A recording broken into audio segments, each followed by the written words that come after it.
अस्सलामुअलैकुम friends. 5 star tutor के platform से मैं आपका ट्यूटर दानिश। आप देख रहे हैं वेब डिज़ाइनिंग एंड डेवलपमेंट का लेक्चर नंबर 14 और आज के इस लेक्चर में हम कवर करेंगे कि टेबल क्या होता है और उसको हम कैसे अपने HTML के पेज में ऐड कर सकते हैं। उसके बाद हम टेबल के बॉर्डर को देखेंगे। उसके बाद हम मूव कर जाएंगे रोज़ एंड कॉलम पर। रोज़ एंड कॉलम के तमाम कंसेप्ट को कवर करने के बाद हम देखेंगे सेल स्पेसिंग क्या होती है और सेल स्पेसिंग में कॉल स्पेन और रो स्पेन का क्या किरदार है। उसके बाद हम टेबल की स्टाइलिंग को देखेंगे और टेबल की स्टाइलिंग में विड्थ, हाइट और बैकग्राउंड आ जाता है। ठीक है, तो आज बेसिकली हम टेबल के तमाम कंसेप्ट को कवर करने जा रहे हैं। तो हम चलते हैं अपने सब लाइन पर। ठीक है, तो इस तरह का कुछ आज हमने ओवरव्यू तैयार करना है। ठीक है, हमने एक टेबल बनाना है जिसका बैकग्राउंड, जिसका बॉर्डर ब्लू होगा और उसका कुछ इस तरह से ओवरव्यू है। ठीक है, तो मैं चलता हूँ अपने सब लाइन पर। यहाँ पर मैंने कुछ चीज़ें पहले से डिफ़ाइन कर दी हैं। यहाँ पर इस तरह का टेबल इन HTML लिखा हुआ है और उसको हमने बॉर्डर दे दिया है। अब सबसे पहली चीज़ हम देखते हैं कि हमने कैसे स्टेप बाय स्टेप करना है। ठीक है, सबसे पहले हमने क्या करना है, हमने टेबल को डिज़ाइन करना है। ये वाला पूरा टेबल हमने डिज़ाइन करना है। तो इसके लिए हम अपने सब लाइन पर आते हैं और यहाँ लिखते हैं, पहले मुझे टेबल सेंटर में चाहिए तो मैं सेंटर का टैग लगा लेता हूँ। इसके अंदर मैंने टेबल का टैग लिखना है तो टेबल का पूरा टैग होता है। अब टेबल के टैग को जब हमने किया, ठीक है, तो ये हमारा एक टेबल बन गया है। ठीक है, अच्छा, टेबल बनने के बाद अब हमने क्या करना है, इसको हमने बॉर्डर देना है। ठीक है, तो यहाँ पर मैं आता हूँ टेबल में और मैं इसको कह देता हूँ बॉर्डर। ठीक है, तो मैं स्टाइलिंग में आ जाता हूँ। तो स्टाइलिंग में आए, स्टाइल के अंदर, तो यहाँ मैं कह दिया बॉर्डर 2px सॉलिड ब्लू और कंट्रोल एस करके अगर यहाँ पर हम अपने ब्राउज़र पे आकर इसको रिफ़्रेश करते हैं तो यहाँ पर बिल्कुल छोटा सा आपको डॉट दिख रहा है। क्यों दिख रहा है? क्योंकि हमने इसमें अभी रोज़ एंड कॉलम्स को ऐड नहीं किया। ठीक है, तो अब हम ऐड करते हैं। फर्स्ट ऑफ ऑल हमने क्या करना है, हम स्टेप बाय स्टेप चलते हैं। तो अब हम टेबल बनाने के बाद हमने कौन सी रो, पहली रो को डिज़ाइन करना है। ठीक है, तो पहली रो के लिए कौन सा टैग यूज़ होता है वो देख लेते हैं। तो रो के लिए TR का टैग यूज़ होता है। TR का टैग हम लगाएंगे तो ये हमारी एक रो बन गई है।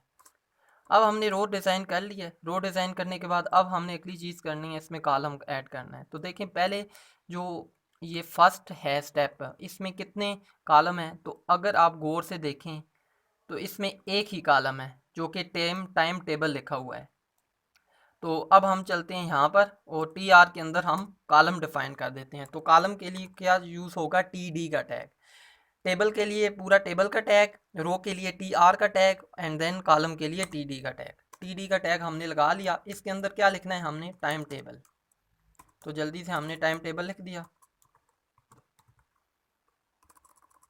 तो टाइम टेबल लिखने के बाद इसको जब हम रिफ़्रेश करेंगे, यहाँ पर आते हैं इसको इस तरह। ठीक है, तो ये हमारा टाइम टेबल बन चुका है।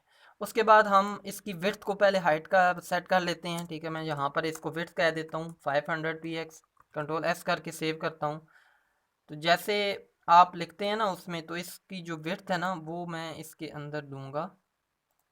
इसको मैं यहाँ से करके इसको सेमी कॉलन दे दूंगा, यानी स्टाइल के अंदर हमारी विड्थ आएगी। कुछ इस तरह से हम इसको वेट देंगे। कंट्रोल एस करके हम देखते हैं क्या कुछ फ़र्क पड़ा है। यहाँ पर आए, इसको रिफ़्रेश किया तो ये देखें फ़र्क पड़ा गया है। अब हमने पहली जो था, ये पहली चीज़ हमने डिज़ाइन कर ली है। उसके बाद हम नेक्स्ट पे मूव कर जाते हैं। ठीक है, यहाँ पर अब यहाँ पर अगर हमने क्या करनी है, सेकंड रो डिफ़ाइन करनी है। तो सेकंड रो पर आते हैं यहाँ पर और यहाँ पर TR का टैग लगाएंगे, रो के लिए TR का टैग। उसके बाद हम कॉलम देख लेते हैं, इसमें कितने कॉलम हैं। तो यहाँ पर अगर गौर से देखें तो ये पहला कॉलम है। ठीक है, और ये कहाँ तक गया हुआ है, यहाँ तक।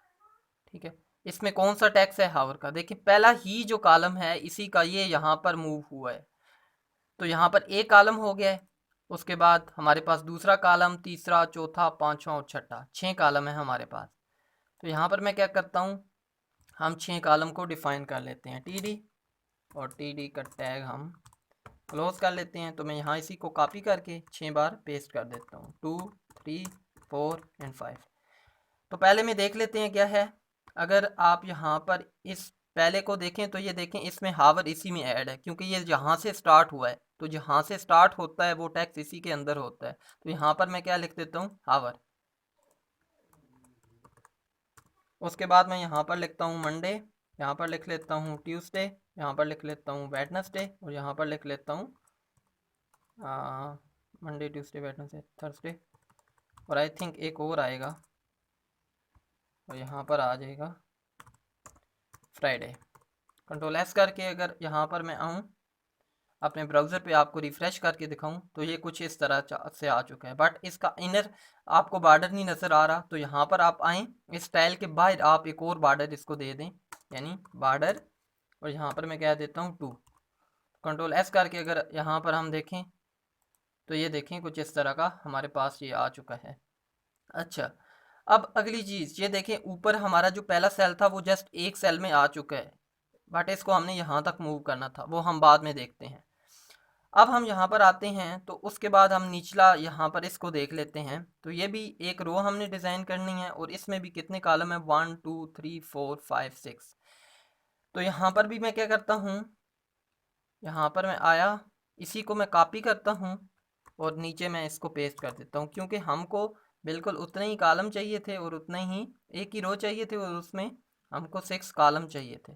तो अब इसमें हम ऐड कर देते हैं साइंस मैथ आर्ट्स। तो यहाँ पर हमको कुछ भी नहीं देना, ठीक है, क्योंकि हमने पहले में दे दिया है। तो यहाँ पर मैं फ़ौरन से लिख लेता हूँ साइंस, देन उसके बाद मैथ, देन उसके बाद साइंस, देन उसके बाद स्पेलिंग मिस्टेक हो जाए तो आपने फोकस नहीं करना। उसके बाद हमारा आर्ट्स। कंट्रोल एस करके अगर हम इसको सेव करके देखें तो ये कुछ इस तरह का ओवरव्यू आपको दिख रहा है। उसके बाद देखें हमने आगे क्या करना है। उसके बाद बिल्कुल इसी तरह का एक और हमने डिज़ाइन करना है।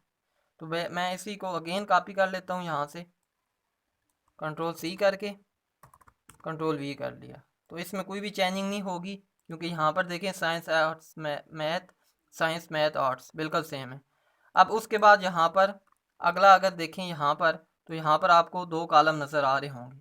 कौन कौन सा, तो ये एक ये वाला और एक ये वाला, यानी एक हावर का और दूसरा लंच का। तो हम यहाँ पर 2 ही यहाँ पर नीचे एक रो बनाते हैं और रो में कितने कॉलम आएंगे हमारे, टोटल 2।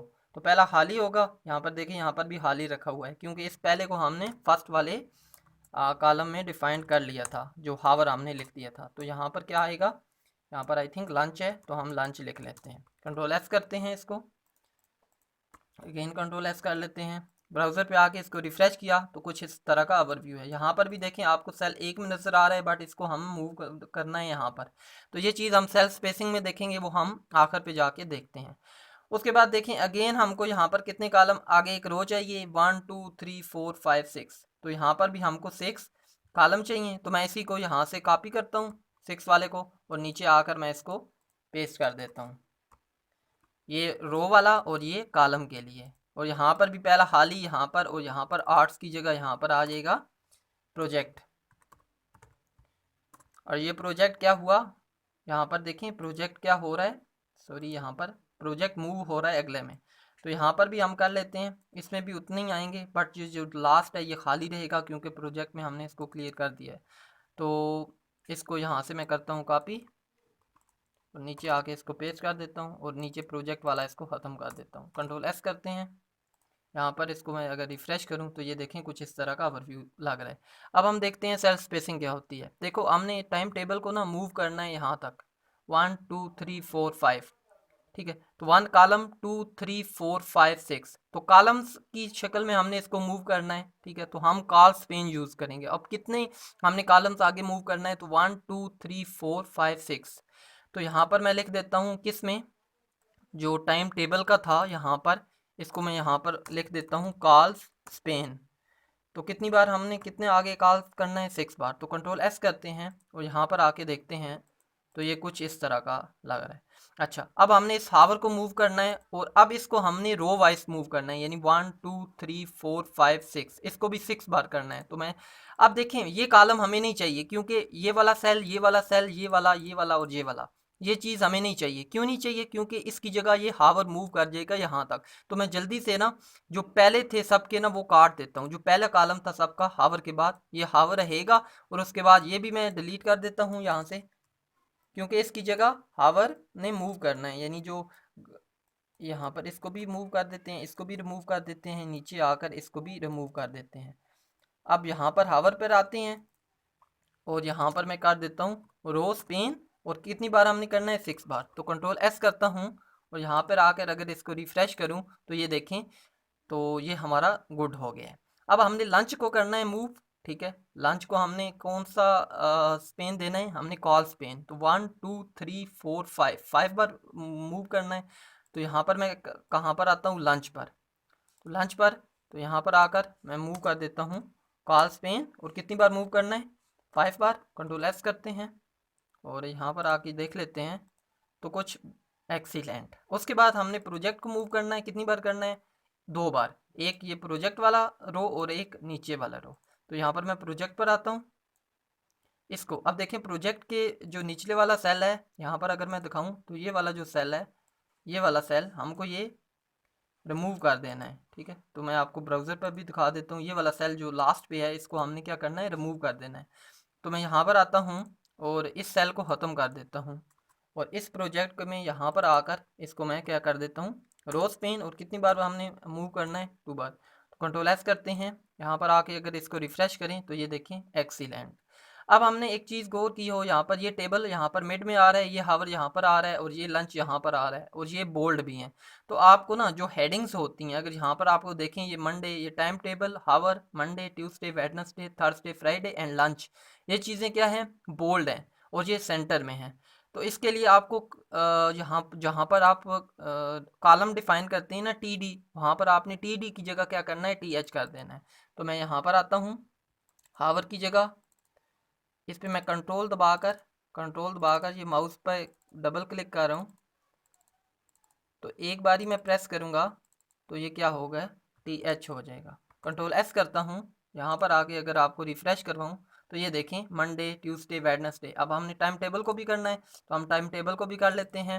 यहाँ पर हम टी डी की जगह हम क्या करते हैं, T H. T H basically क्या होते हैं, हेडिंग के लिए, बॉर्डर में अगर टेबल में कोई भी हेडिंग हमें चाहिए हो तो हम टी एच का यूज़ करते हैं। अब इस लंच को भी हमने करना है, तो यहाँ पर हम आ जाते हैं। तो लंच देख लेते हैं कहाँ पर है। तो लंच आई थिंक ये है। तो हम यहाँ पर आए और लंच को भी क्या कर दिया, यहाँ से टी डी की जगह हम टी एच कर देते हैं।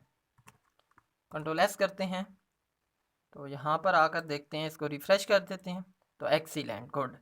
अच्छा, उसके बाद अब हमने क्या करना है, हमने इस टाइम टेबल की जो रो है, इसको हमने क्या करना है, इसको बैकग्राउंड देना है और इसका कलर चेंज करना है, हमने वाइट करना है। तो मैंने क्या आता हूँ, यहाँ पर आता हूँ टाइम टेबल पर। तो बिल्कुल आपने वैसे ही रखना है, इस पूरी रो को हमने चेंज करना है ना, हमने सिर्फ इस सेल को नहीं करना, हम पूरी रो को करेंगे। तो यहाँ पर मैं आता हूँ, बिल्कुल उसी तरह मैं लिखता हूँ स्टाइल, और स्टाइल के अंदर मैं कहता हूँ बैकग्राउंड, और बैकग्राउंड कौन सा है, रेड, और देन सेमीकॉलन। उसके बाद मैं कलर दे देता हूँ और यहाँ पर कह देता हूँ वाइट। कंट्रोल एस करते हैं और यहाँ पर आकर इसको अगर रिफ़्रेश करें तो ये देखें एक्सीलेंट। उसके बाद नीचे हावर है, इसका बैकग्राउंड कलर हमने क्या करना है, येलो, और देख लेते हैं, और इसको हमने कलर रेड दे देना है। तो इसी तरह मैं यहाँ पर आता हूँ नीचे हावर पर, और अब मैंने पूरी रो को नहीं करना। देखें यहाँ पर अगर मैं आपको दिखाऊँ ना, तो ये देखें, इस रो को हमने पूरी को नहीं करना, हमने जस्ट इस सेल को करना है। और ये सेल कहाँ तक मूव कर रहा है, यहाँ तक।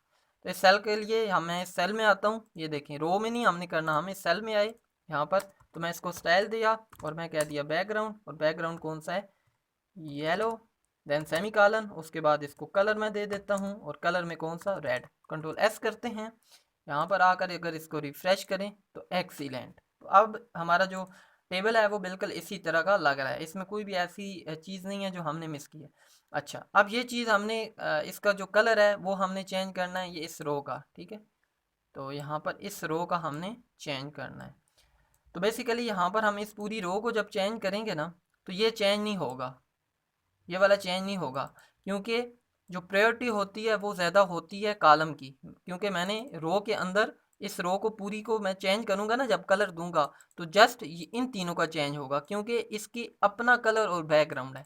तो मैं यहाँ पर आता हूँ और यहाँ पर मैं फ़ौरन से इसको भी स्टाइल देकर, और इसका बैकग्राउंड जो कलर है वो आई थिंक मुझे अब इसका कलर याद नहीं है, तो बट मैं यहाँ पर स्काई ब्लू कर देता हूँ, ठीक है।